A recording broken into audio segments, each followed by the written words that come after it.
Lug nuts are 19 millimeters.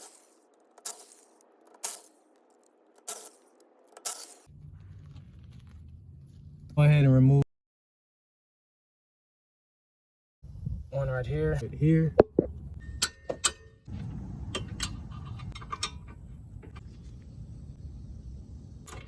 Second one.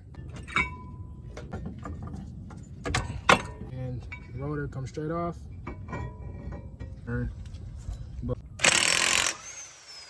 One here, one bolt there, one opposite. You can see the other one right beside. Pass. Coming loose. Reason why? The tie rod end. I got a bolt. See the gap between. I'm gonna go ahead and pop this. The new hub assembly. Got cross start at the ties is how you replace.